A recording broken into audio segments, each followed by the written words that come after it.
Parfois, les meilleures aventures naissent d'un simple « et si on partait ?»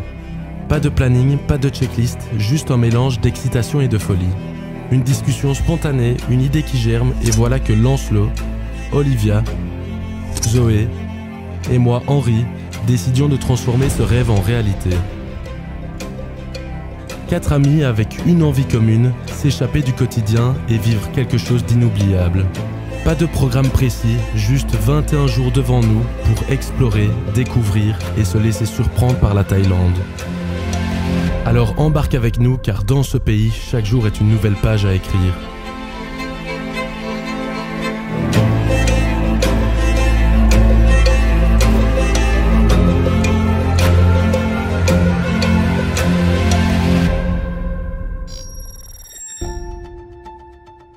C'est au cœur de la Thaïlande que notre aventure a débuté, dans l'énergie débordante de Bangkok. Cette capitale thaïlandaise, avec son rythme effréné et ses premières surprises, nous a immédiatement plongés dans l'intensité du voyage. Dès notre arrivée, on a décidé de s'immerger sans attendre. On s'est directement dirigé vers Mae Klong, le célèbre marché du train où les vendeurs replient leurs étals au passage des wagons. Et même si l'endroit est assez petit et bondé de touristes, l'expérience valait le détour. C'était vraiment impressionnant de voir cette organisation si précise où les marchandises disparaissent en un instant, puis réapparaissent dès que le train est passé. Après cette première agitation, direction Damnoen Sawat, l'un des marchés flottants les plus connus.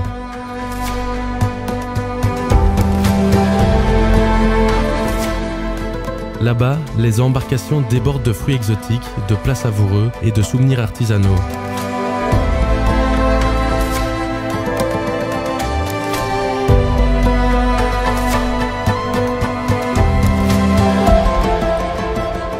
C'est un véritable défilé de couleurs, même si le lieu est un peu trop aménagé pour les touristes. Mais malgré cela, pagayer à travers ce décor vivant reste un moment unique.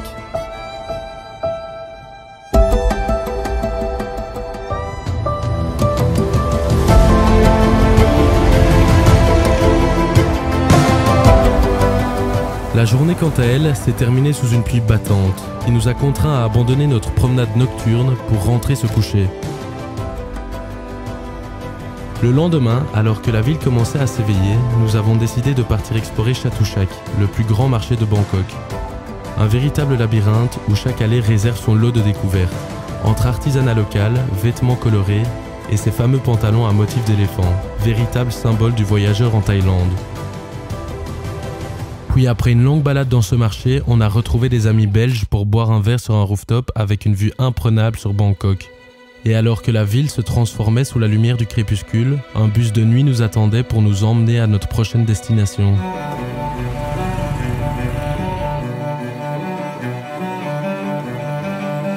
Après des centaines de kilomètres parcourus, la destination se dévoilait enfin. Chiang Mai, une étape incontournable de notre voyage. Nichée au nord de la Thaïlande et entourée de nature sauvage, cette ville avait tout pour nous étonner. Nous avons passé 3 jours à explorer ses secrets, à vivre à son rythme et à se perdre dans ses paysages comme dans ses rues.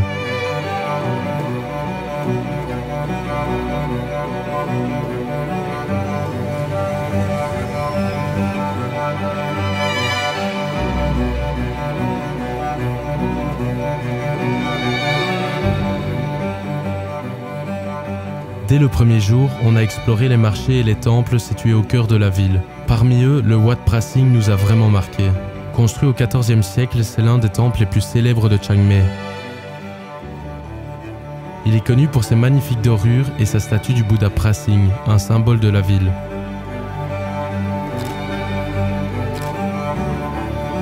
Après ça, on a voulu se lancer dans une expérience typique. Un massage thaï. Et franchement, on a vite compris qu'une demi-heure suffisait, parce que cette séance de détente ressemblait parfois plus à une séance de torture. À midi, on a mangé en pleine rue, entre 2 scooters, face à un stand de street food. Et c'était là, au cœur de l'action, que le cuisinier a eu la gentillesse de nous montrer comment tenir nos baguettes.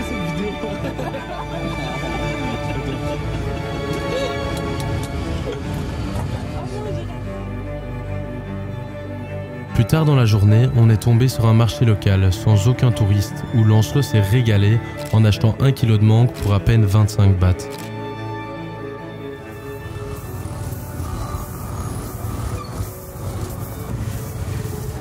Puis, quand la nuit est tombée sur Chiang Mai, c'est dans un stade vibrant d'énergie qu'on a plongé dans l'univers ancestral du Muay Thai. Face à nous, ce n'était pas juste des combats, mais des danses de force et de respect, une tradition qui se vivait à chaque mouvement.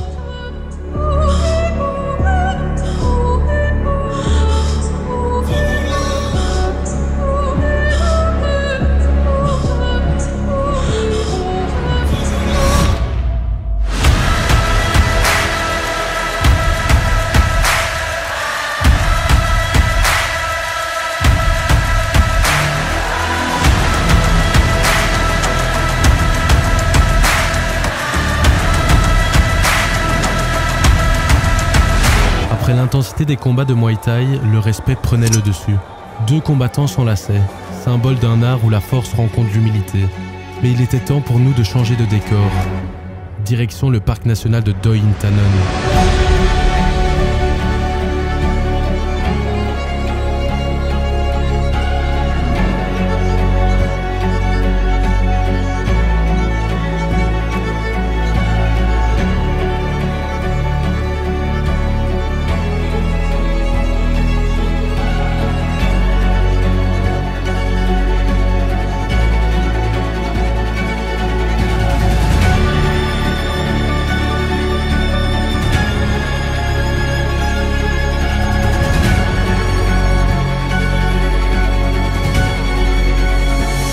Surnommé le toit de la Thaïlande, le parc national de Doi Inthanon doit son nom au plus haut sommet du pays, qui culmine à un peu plus de 2500 mètres d'altitude.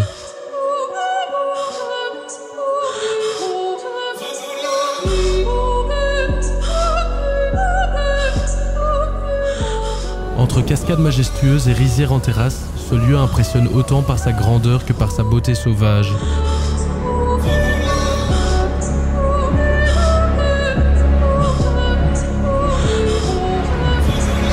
En rentrant, on s'est aventuré dans Chiang Mai pour explorer deux petits marchés, l'un débordant de fleurs colorées et l'autre rempli de stands de nourriture typique.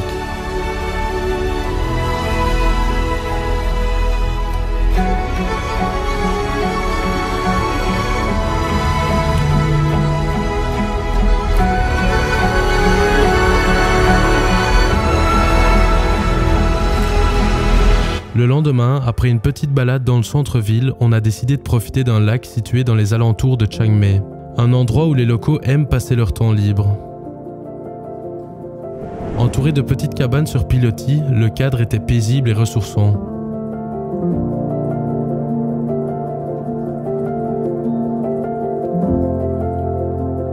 Après cet après-midi tranquille, il était maintenant temps pour nous de quitter Chiang Mai et de prendre notre train de nuit direction Bangkok.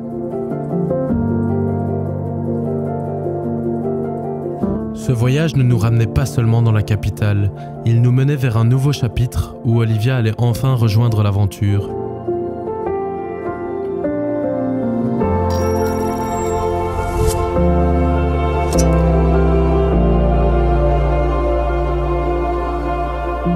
Le soleil commençait tout juste à illuminer la ville quand nous avons traversé la rivière Chao Phraya. Et là se dressait le Wat Arun, surnommé le Temple de l'Aube.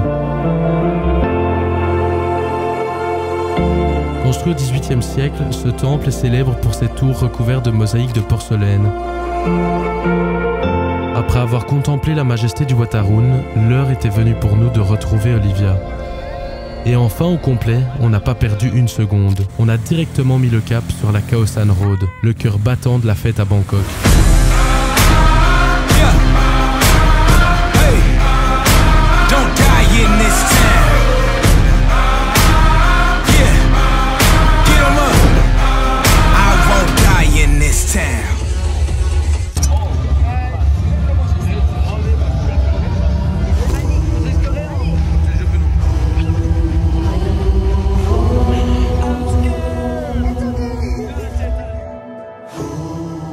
Après cette soirée mouvementée, on a pris la direction de l'ancien palais royal de Bangkok, un des monuments les plus emblématiques de Thaïlande.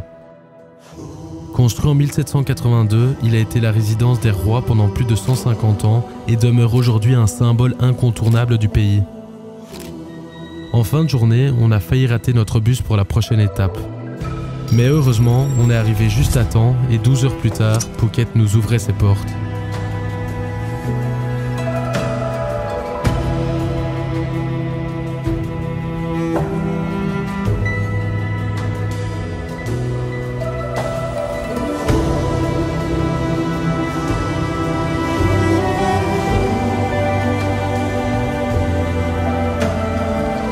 Le jour s'était à peine levé que l'excitation était déjà à son comble. Le bateau fendait l'eau turquoise, laissant derrière lui un sillage d'aventure. Et déjà, les falaises immenses du parc national d'Ao Phan Nga surgissaient à l'horizon, imposantes et mystérieuses.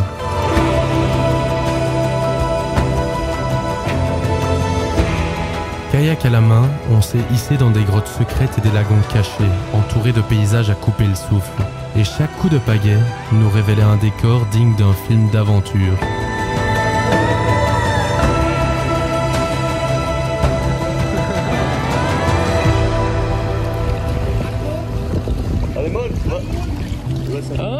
What's that? Il y a un cœur là.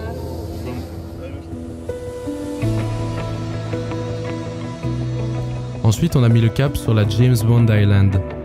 L'endroit en impose, avec son rocher emblématique qui semble défier les lois de la nature, planté là, au milieu de l'eau.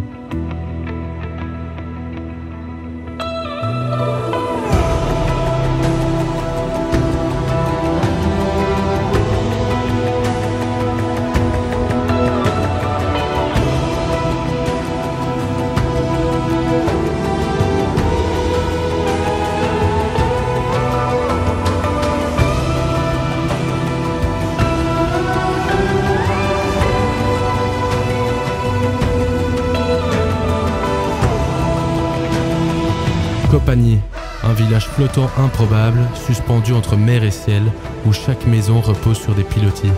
Ici, la vie s'organise sur l'eau, avec un charme authentique et un esprit hors du temps.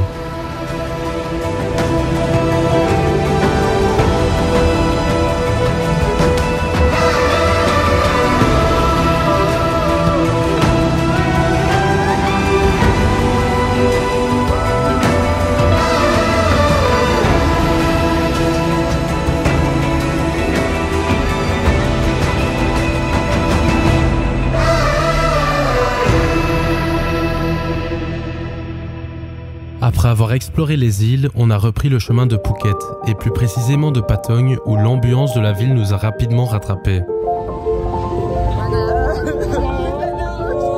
On sait pas à quoi s'attendre. La Bengla Road, véritable épicentre de la fête et de la débauche, nous a accueillis dans son tumulte de néons et de musique. Mais le lendemain, le retour à la réalité s'est fait sentir. Nous avons manqué le seul bus pour Khao Sok, ce qui nous a laissé quelques heures en ville pour reprendre des forces et remplir nos sacs. Et finalement, après quelques négociations, nous avons trouvé un chauffeur prêt à nous emmener avec lui. Le trajet nous a lentement conduits au cœur de la jungle, chaque kilomètre nous rapprochant d'une nature sauvage.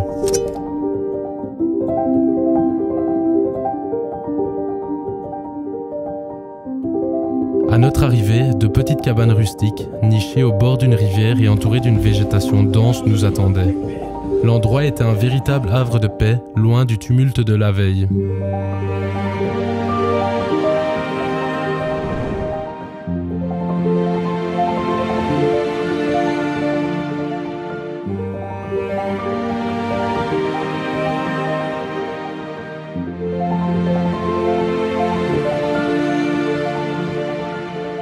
Après un moment de calme, nous avons décidé de partir explorer les environs. Direction le village voisin pour louer des scooters et découvrir de nouveaux horizons.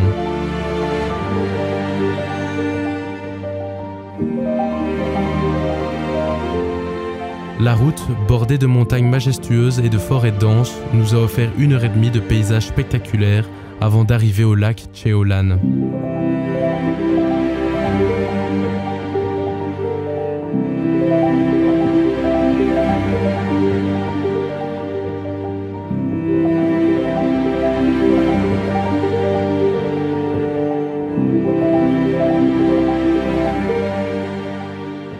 Sur place, un décor féerique nous attendait.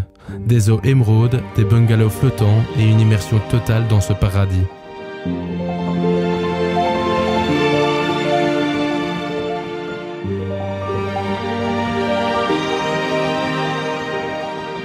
L'exploration a continué avec la mystérieuse Prakei Pitch Cave, une grande grotte située dans un cadre sauvage et isolé.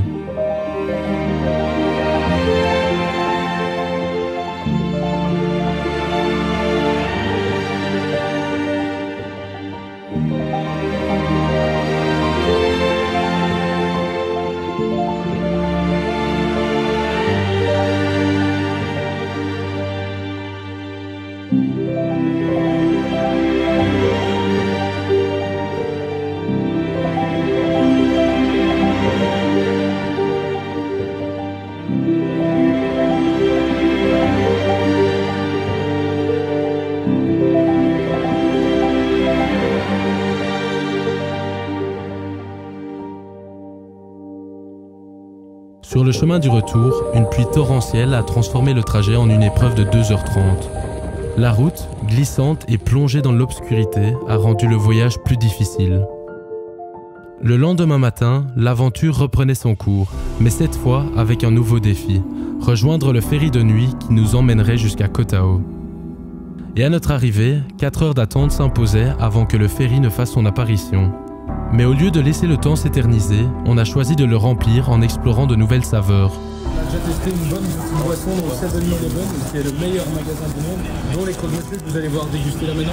Par le savon et du oh là là là là. Il a l'air un peu. Meilleur croque. Lorsque le ferry a enfin accosté, une traversée nocturne de 12 heures s'annonçait. Fatigués mais impatients, nous nous sommes installés, prêts à laisser les vagues nous guider vers Koh Tao.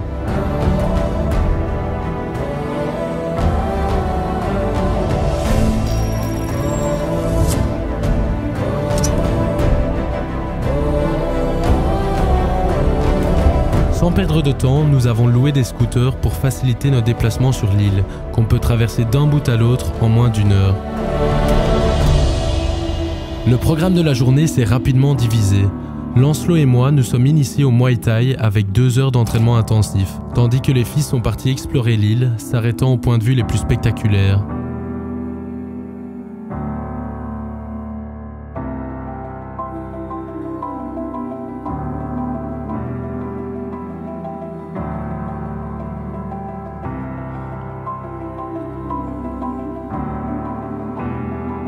Le soir, nous avons également eu la chance d'assister à un spectacle de jongleurs de feu sur la plage.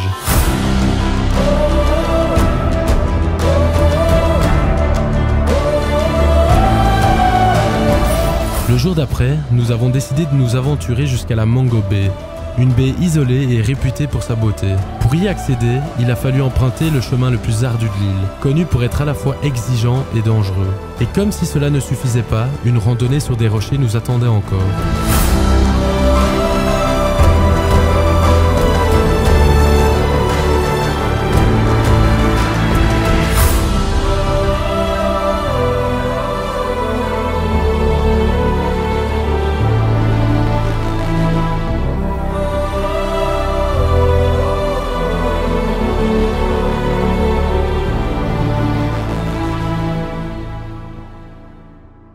Sur le retour, un arrêt à un point de vue nous a permis de reprendre nos esprits autour d'un apéro improvisé, tout en admirant les paysages grandioses de l'île. La journée s'est ensuite terminée sur la plage devant notre auberge, où un Anglais a bravé les risques pour libérer un serpent coincé dans une corde.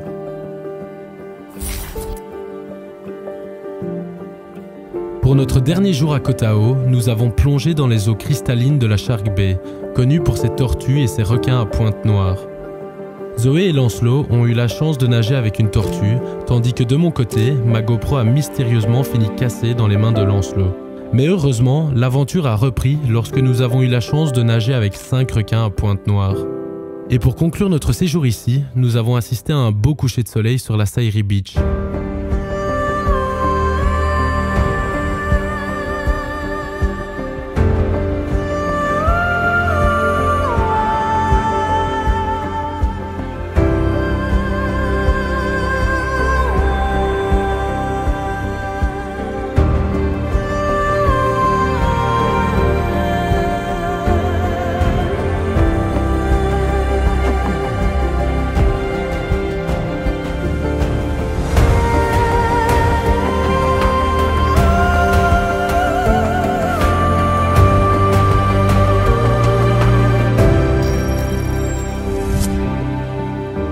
Koh Phangan, nos journées étaient marquées par des virées en moto à travers l'île. Des routes bordées de palmiers aux plages idylliques et criques cachées, chaque détour nous dévoilait des paysages dignes d'une carte postale. Mais l'une des raisons principales de notre venue ici était la célèbre Half Moon Party.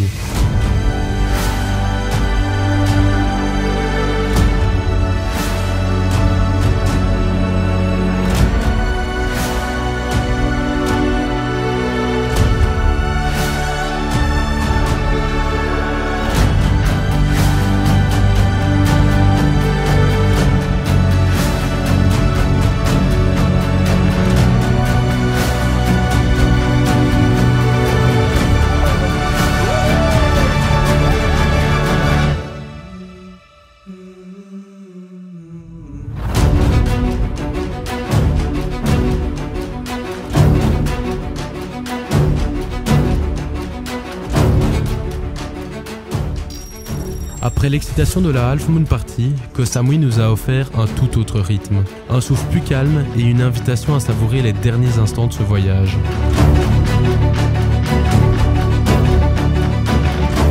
On a commencé par le Big Buddha, une statue majestueuse dominant l'île.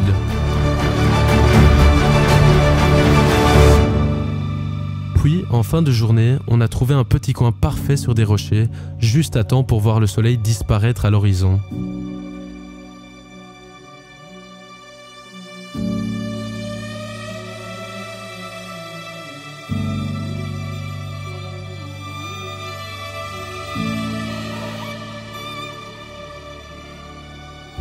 L'aventure nous a aussi conduits dans un sanctuaire d'éléphants. Des géants sauvés de la maltraitance, désormais entourés de soins et de respect. Là-bas, on a fait plus que nourrir ces éléphants. On a préparé des repas pour les plus âgés, ceux dont les dents usées compliquent la vie.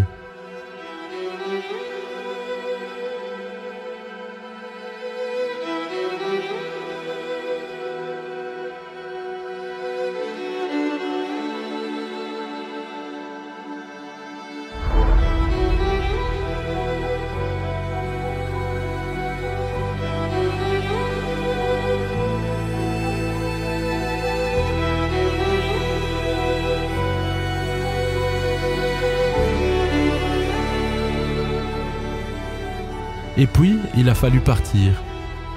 L'aéroport de Koh Samui, sans doute l'un des plus détendus au monde, nous a offert un dernier instant de calme. Là, on s'est posé, repensant à tout ce qu'on venait de vivre, aux paysages, aux galères, aux fous rires, à ce voyage qui n'a pas juste été une suite de lieux, mais une collection de moments où on s'est senti totalement vivant. Parce qu'au fond, c'est ça la vraie aventure. Ce ne sont pas les kilomètres qu'on parcourt, ni les endroits qu'on coche sur une carte.